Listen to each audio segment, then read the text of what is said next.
बड़ी खबर है न्यायमूर्ति यशवंत वर्मा से जुड़े हुए आरोपों को लेकर, जिसकी जांच हो चुकी है पूरी और न्यायाधीश जांच समिति ने लोकसभा स्पीकर को रिपोर्ट सौंप दी है।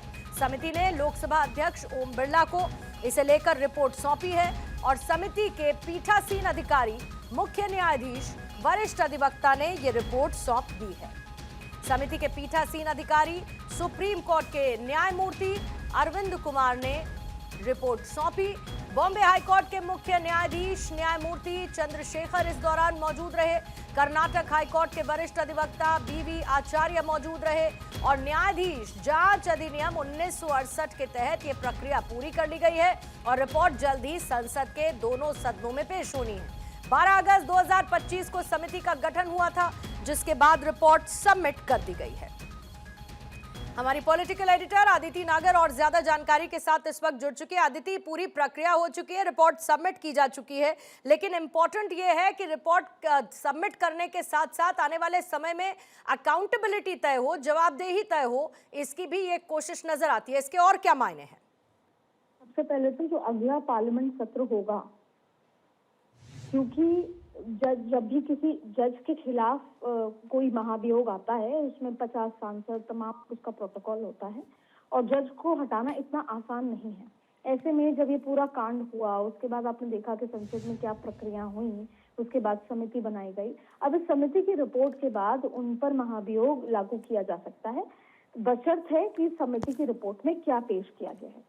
मैं आपको, जैसा आपने भी कहा कि 12 अगस्त को ये रिपोर्ट हुई थी, तमाम बातें हैं, तो इसको पूरी तरीके से समझ लेते हैं कि न्यायाधीश जांच समिति ने लोकसभा अध्यक्ष को अब रिपोर्ट सौंप दी है और ये हुआ था यशवंत वर्मा से जुड़े जो आरोप लगे थे, जले हुए नोट मिलना, तमाम बातें, और सरकार खिलाफ हो गई थी और ऐसे में पूरा पार्लियामेंट में इसका महाभियोग का पूरा प्रोसेस के तहत काम हुआ और उस जांच के लिए जो गठित की गई थी न्यायाधीश जांच समिति, उसने आज संसद भवन में जो आपने तमाम नाम बताए, लोकसभा ओम बिरला को अपनी रिपोर्ट औपचारिक रूप से सौंप दी है।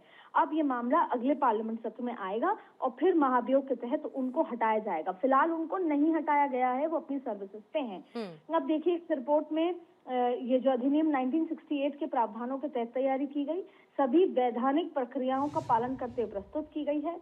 ये समिति का गठन 12 अगस्त 2025 के लोकसभा अध्यक्ष द्वारा किया गया था।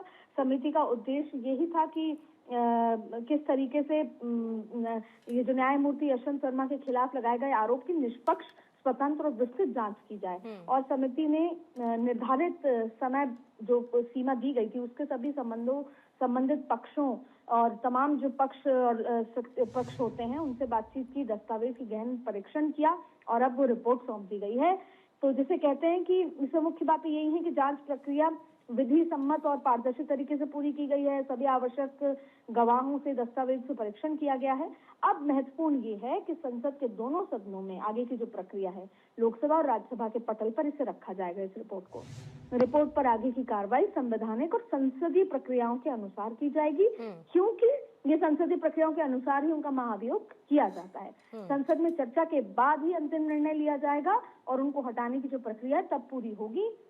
अब सबसे इम्पोर्टेंट बात है, प्रक्रिया न्यायपालिका की जवाबदेही, जिसका आप शुरुआत में जिक्र कर रही थी, पारदर्शिता को सुनिश्चित करने की दिशा में महत्वपूर्ण कदम है। ये एक मैसेज जाएगा पूरी न्यायपालिका पे और ये लोकतांत्रिक संस्थाओं के बीच संतुलन और संवैधानिक मर्यादा को मजबूत भी करेगा। बिल्कुल ठीक बात है आदित्य, एक इंस्टीट्यूशनल अकाउंटेबिलिटी का एक बहुत मजबूत एग्जाम्पल है जो इसमें देखने को मिल रहा है और इस बाबत अपनी रिपोर्ट भी अब सबमिट कर दी गई है। आदित्य, आपका शुक्रिया जानकारी के लिए।